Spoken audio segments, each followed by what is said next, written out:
안녕하십니까. 이주천TV의 이주천입니다. 벌써 2월이 되었습니다. 내일 모레 구정인데 시청자 여러분들 건강 유념해 주시길 바랍니다. 아직도 누치가 기승을 부리고 있습니다. 오늘 주제는 트럼프의 행보와 그의 정치적 유선이다, 이런 제목을 가지고 한 말씀 드리겠습니다. 자, 지난번에 한 2주 정도 쉬었었는데 1월 6일날 캐피털 힐에서 불상사가 있었죠. 그리고 5명이 사망을 했고, 그리고 이제 민주당에서는 이것을 빌미로 해서 트럼프를 탄핵하려고 했고, 아마 2월 8일 9일부터 미국에서는, 미 의회에서는 다시 이제 트럼프 탄핵을 위한 어떤 그 청문회가 시작이 된다고 알고 있습니다. 그리고 워싱턴 내에서 25,000명의 군병력이 아직도 주둔 중이고 비상사태가 여전히 진행 중이라고 이렇게 알려지고 있습니다. 자, 근데 여기서 이제 군부의 동향에 대해서 여러 가지 유튜브가 이제 보도를 하고 있는데, 현재까지 나타난 것은 캐피털 힐에 대한 어떤 그 테러라든가 이런 그 불상사를 막기 위해서 군부대가 동원이 된 것이지, 바이든을 체포를 하기 위해서 이렇게 보기는 대단히 어렵다는 점입니다. 그리고 군부가 트럼프를 위해서 움직인다, 이런 것도 구체적인 증거가 나오기가 지금 아직 나오지 않고 있습니다. 그래서 지금 어떤 향배를 보일 것인가에 대해서 어떤 미래를 많이 가지고 있는 분들이 많은데, 지금 현재 대통령이 바이든으로 취임됐기 때문에 일단은 이제 바이든 시대가 열렸다, 이렇게 이제 볼 수가 있는 것입니다. 자, 그래서 그 민주당이 이제 그 트럼프가 위험 인물이라는 것을 알기 때문에 완전히 그 정치적으로 매장을 해야 되겠다고 이렇게 생각을 해가지고 오바마 부인을 유시를 해가지고 빅텍의 엄중 조치를 촉구를 하고, 그래서 이제 트위터에서 트럼프 계정이 영구 정지가 됐지 않습니까? 근데 전방위적으로 트럼프가에 대한 공격을 해서 2024년에는 아예 대통령에 출마하지 못하도록 그렇게 하려고 하고 있고, 여기서 이제 민주당이라든가 빅텍, 딥스테이트가 3자가 결탁을 해가지고 트럼프에 대한 공세를 늦추지 않고 있는 그런 실정인데, 민주당이 하원에서 탄핵은 통과됐지만은 상원에서는 실패하지 않을까, 그런 것이 전문가들의 대체적인 의견이라고 볼 수가 있고, 지금 현재 공화당은 트럼프를 중심으로 상당히 지금 결속이 되고 있다는 점입니다. 상원 지금 48명 정도 되는데 45명이 똘똘 뭉쳐가지고 탄핵을 반대하고 있다는 워싱턴 정가의 소식이 들리고 있습니다. 트럼프가 그 떠날 때 플로리다로 떠나기 전에 연설한 것이 1월 7일 연설이었지 않습니까? 상당히 그 의미심장한데, 한 세 가지로 요약을 한다면은, 첫째는 부정선거에 승복하지 않겠다는 것이고, 또 이 어떤 캐피털 힐이라든가 이런 데서 어떤 부정선거든지 구체적으로 어떤 문제가 있었다, 민주주의 체제에서 선거에서 어떤 부정이 있었다, 어떤 문제가 있었다, 이것을 구체적으로 누가 그랬다, 이런 것을 적시하지는 않았던 것 같습니다. 그리고 이제 긴 여행이 놀라운 The incredible journey is just the beginning, 이렇게 해서 놀라운 여행이 이제 막 시작되었다, 이렇게 묘한 뉘앙스를 넘기게 되었습니다. 그리고 플로리다로 가가지고 이제 전 대통령 사무실을 오픈하면서 정치 재개를 하고 있다, 라는 말씀을 드리고 싶습니다. 자, 그럼 여기서 트럼프가 왜 이런 그 1월 6일까지의 11월 3일부터 1월 6일까지의 소위 그 뒤집기에 실패를 했는가, 이런 문제를 뭐 좀 한번 정리를 해볼 필요가 있는데요. 저는 그래 봅니다. 트럼프가 이번에 그 뒤집기 실패한 것은 부정선거가 아니기 때문에, 부정선거의 증거가 없기 때문에 패배한 것은 아니라고 볼 수가 있습니다. 정치적으로 패배한 것이죠. 그리고 보면 소송전, 여론전, 또 펜스 역할을 기대했는데 이러한 모든 것들이 제대로 작동되지 않았다는 겁니다. 무엇보다도 핵심 공화당 지도부와 참모들의 배신이 연달아 있었다 하는 점입니다. 뭐 공화당의 각 주지사라든가 주 국무장관이라든가 또 펜스 부통령, 또 백악관 비서실장, 이런 인물들이, 그리고 이제 상원의 원내대표, 이런 인물들이 다 트럼프가 원하는 대로 협조하지 않고 부정선거 문제의 의혹을 제기를 하지 않았던 것이죠. 그래서 또 이제 이 부정선거 문제에 대해서 법원이라든가 대학교 지식인이라든가 언론이라든가 심지어 정보기관조차도 관심이 없다든가 아니면은 이것은 내 일이 아니라든가 외면하면서 그냥 관망하는 그런 형태로 진행이 됐다고 볼 수가 있습니다.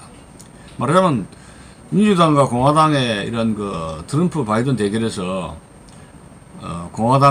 트럼프의 공화당 쪽이 진지전의 열세를 보였다 하는 점입니다. 여기 이제 우세를 보인 세력, 딥스테이트라든가 월가라든가 다국적 기업들, 빅텍 이런 민주당 우호 세력들이 각 진지에서 박혀가지고 바이든을 강력하게 서포트를 해서 결국 트럼프는 이러한 거대 세력을, 딥스테이트를 중심으로 한 글로벌 엘리트 세력의 그런 각 진지에 박혀 있는 이 세력들을 에 대해서 제대로 우위를 점령하지 못했다, 이렇게 볼 수가 있습니다. 우리가 주목할 것은 미국 사회가 그동안 한 30년 이상 걸쳐서 엄청나게 작용화되어 있다 하는 사실입니다.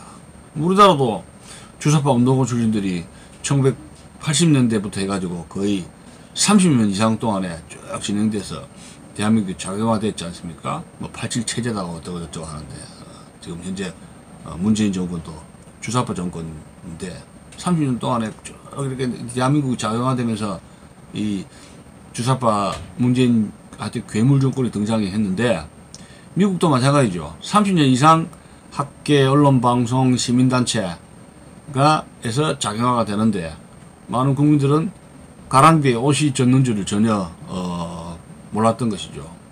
그리고 이제 닉슨하고 키신저가 1972년에 중국과 이제 중국에 가가지고 주울레하고 모택동하고 이 미팅을 하면서 이제 중국 시장 개방이 되고 97년입니까?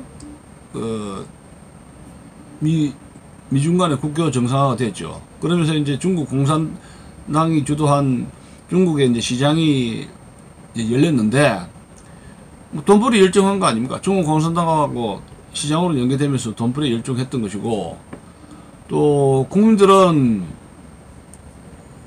92년도죠. 91년, 92년도에 소련이 붕괴되면서 이제 공산주의 망하는갑다 이렇게 해서 공산주의 문제, 이념 문제에 대해서 방치를 했던 것이고, 최근 들어 작년입니까? 재작년 2019년입니까? 여론조사에 보면은 미국 내에서 이미 사회주의 선호도가 자본주의 선호도와 거의 동률의 호각지세를 이루고 있다 하는 점에 대해서 저 자신도 굉장히 충격을 받았습니다. 근데 이 자본주의, 사회주의가 왜 이렇게 대한 선호도가 국민들이 커지냐 하면은 아마도 빈부격차에 대한 어떤 깊은 좌절감이 아닌가 그런 생각을 하게 됩니다. 거기에 또 인종차별 문제가 섞여 있는 것이죠. 재미난 것은 이제 의문이 트럼프 행정부 시절에 이런 트럼프라든가 펜스라든가 폼페이오 이런 인물들이 중국 공산주의 위협에 대해서 언제 어떻게 인식이 되었을까 이런 점 우리가 생각을 해볼 수가 있는데 2018년 19년에 걸쳐서 최근 한 2, 3년밖에 안 된 것 같습니다. 중국 공산주의 문제가 심각하다, 중국 문제가 심각하다 하고 트럼프와 그 측근 인사들이 인식하게 된 것은 불과 2, 3년 점차적으로 이제 무역 불균형 관계로 느껴졌지만 오바마 행정부 말기부터 해가지고 살살 미중 관계의 그 무역 불균형으로 해가지고 여자권 뭐 침해 문제라든가 이렇게 해서 최근에 한 몇 년 되지 않았다 하는 점이고, 2019년에는 이제 그 2월 5일이죠. 2019년 2월 5일 재작년입니다. 트럼프는 연두교서에서 사회주의에 대한 경고를 하게 됩니다. 핵심은 이런 거죠. 미국은 결코 사회주의가 되지 않을 것이다. 그러면 한 2, 3년 정도 되고, 또 점차적으로 어렴풋이 느낀 것은 오바마 행정부 말기 시절에 중국 공산주의 문제의 심각성을 점차 느끼게 됐다. 이런 차원의 말씀을 드리고 싶습니다.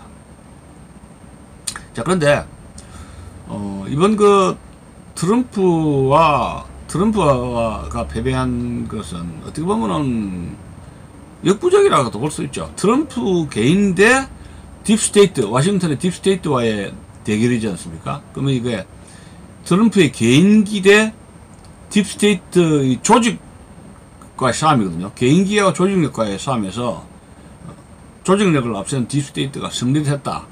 이렇게 이제 일단은 평가를 내릴 수가 있는데, 트럼프 진영을 한번 비교를 해봅시다. 트럼프 공화당 진영은 트럼프가 제일 그 아끼는 인물들이, 경의 군단들이 변호사 군단 아닙니까? 뭐 몇백 명 되는 유능한 변호사 군을 만들었는데, 거기에는 이제 유능한 전사들이 있었죠. 뉴욕 시장을 역할을 하고, 트럼프의 그 주 변호사 고문단을 이끌었던 인물, 줄리아니 전 뉴욕 시장, 그 다음에 이제 린우드 변호사, 그 다음에 시드니 파월, 그런 인물들이고, 그리고 이제 공군에 이제 중령 하나 한 명 있었죠. 군 출신들 있죠. 또 있었고,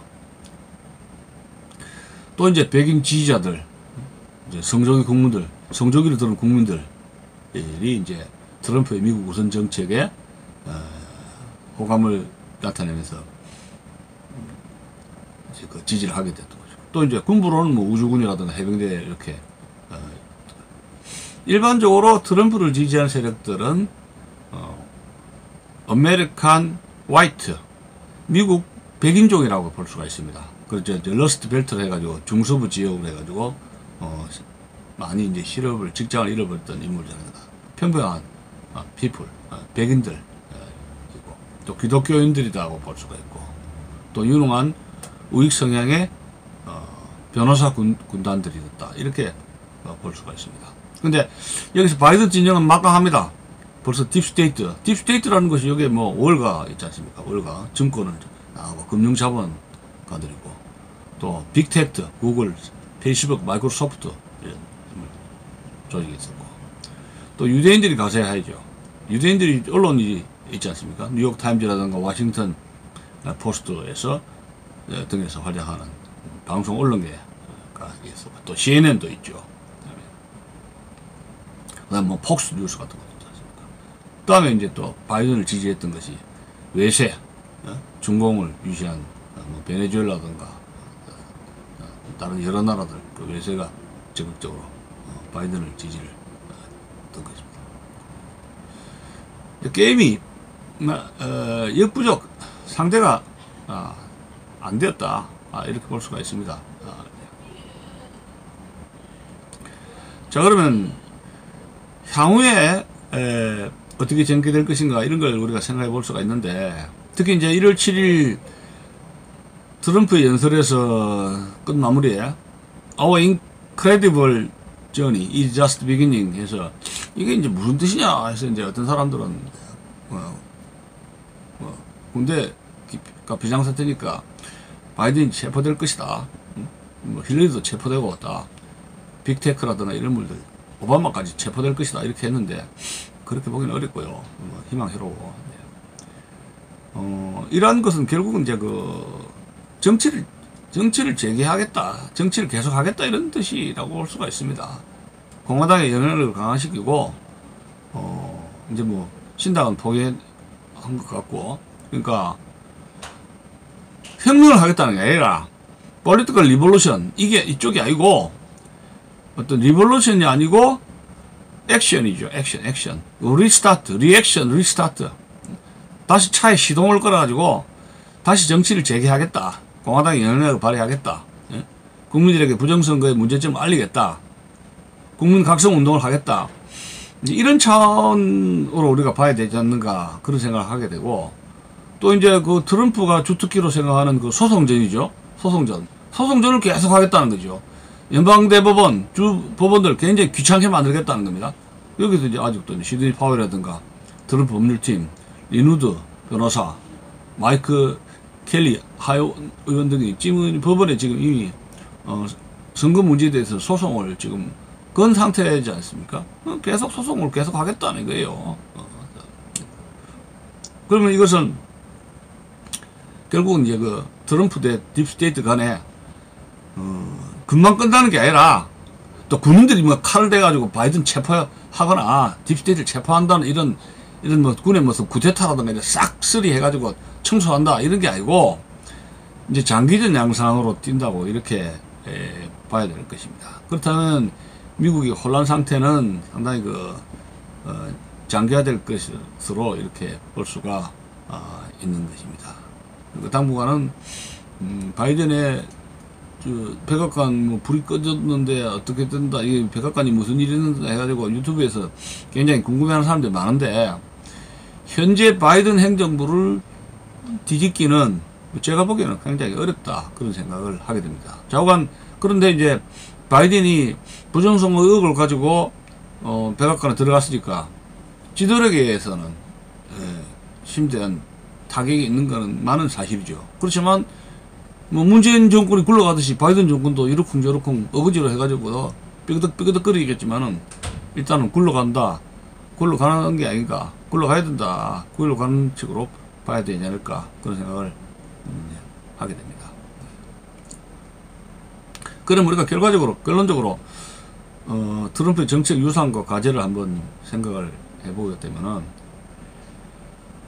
부정선거 의혹, 이것이 이제 부정선거 문제라는 것이 이것이 미국만 국한되는 것이 아니라 또 이제 한국만 국한되는 것이 아니라 이 IT 시대에 범세계적인 문제라고 이렇게 이제 생각을 해볼 수가 있는 것이고, 그것이 이제 또 트럼프가 하나 고언한 것이 딥스테이트의 존재를 갖다가 까가지고 국민들에게 굉장히 심각하다는 것을 알린 것이죠. 부정선거 문제도 이제 의혹을 제기한 것도 국민들을 깨우친 것이죠. 딥스테이트 존재도 알리는 것이고, 그 다음에 중국 공산주의 문제, 중국 공산당이 미국에 그만큼 미국 국가 이익에 위해를 가하고 있고 내정 간섭을 하고 있고, 많은 여야 정계 지도자들이 언론 이런 데서 중국과 결탁을 해서 미국 사회가 굉장히 부패했다 하는 것을 미국 국민들에게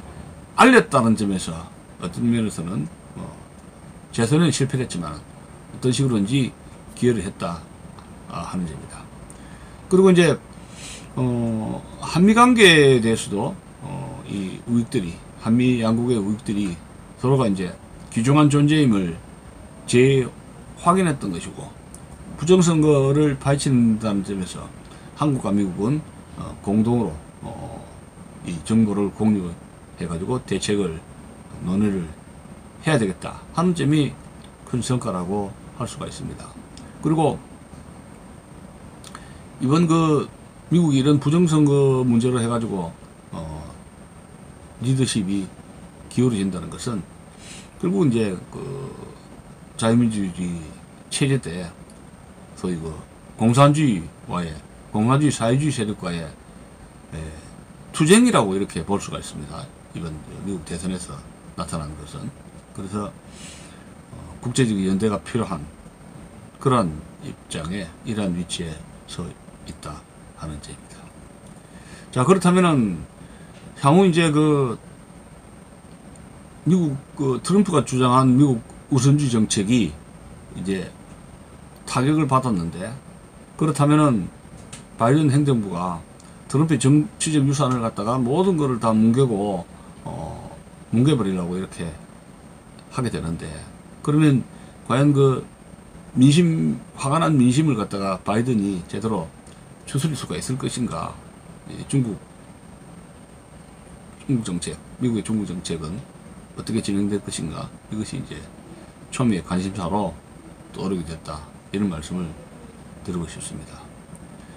트럼프가 재선에는 실패했지만은 그 인기는 여전히 있는 것인데, 좀 더 이제 장기적으로 볼 때는 어떻게 될 것인가. 2024년에 이제 대선 문제로 우리가 거론을 안 할 수가 없는데, 당연히 이제 거론될 수밖에 없죠. 2024년에 누가 출마하느냐. 공화당에서는 이제 부통령인 펜스가 생각하고 있는 것이 있고, 또 이제 폼페이오 국무장관이 다코스로 동장을 하고 있고, 그 다음에 이제 또 여전히 인기를 누리게 계속 진행된다면 트럼프도 그런 생각을 할 수 있지 않을까, 그런 생각합니다. 그래서 이제 트럼프, 펜스, 폼페이오 이렇게 이제 3파전으로 진행될 수도 있지 않는가, 그런 생각을 하게 됩니다. 근데 이번 2020년 대선에서 트럼프를 우리가 한번 정치인 트럼프를 평가를 해볼 때, 이 스테이트맨, 정치가로서의 스테이트맨으로서 스스로가 이제 많이 컸어요. 시련도 뭐 겪었고 해서 컸는데, 역사상 지미 카터가 대통령이 끝나고 나가지고 이제 뭐 그 뒤에 어떤 전임 대통령으로서의 상당히 업적이 있었다, 이렇게 평가를 받고 있는데, 저는 뭐 거기에 대해서 뭐 전적으로 동의하지는 않습니다만 대충 그런 말을 하고 있는데, 오히려 그러니까 이제 트럼프가 이번에 재선은 못했는데, 이제 플로리다에 있으면서 전임 대통령으로서의 자신의 정치적 행보가 어떻게 보면 더 미국을 위해서, 또 자유민주주의 체제에서 살아가는 전 다른 세계의 국민들, 트럼프를 지지했던 국민들에게 어떤 메시지를 던지고 그들과 규합해서 국제적 연대를 하게 되고, 그런 차원에서 어떤 스테이트맨, 어떤 정치가로서 더 한층 성숙한 어떤 모습을 보일 수도 있지 않을까, 그런 생각을 하게 됩니다. 근데 미국의 정당사를 보면은 트럼프가 갈 길에서 하나 롤 모델이랄까, 어떤 모델 케이스가 있어요. 시어더 루즈벨트라고, 이제 그 사람이 이제 부통령이었다가 맥킨리 대통령이 이제 1901년에 암살되어 가지고 갑자기 이제 대통령 선거해 가지고 대통령이 돼 가지고 그다음에 한 번 하고 해가 7년 재임을 했지 않습니까? 그 유명한 시어더 루즈벨트. 근데 이 사람이 이제 후계자가 태프트였는데, 국방장 태프트가 그 다음에 대통령이 되고, 태프트가 지나친 보수주의 정책을 하면서 거기에 반발해가지고 1912년 진보당을 창당하면서 대선 출마를 했어요.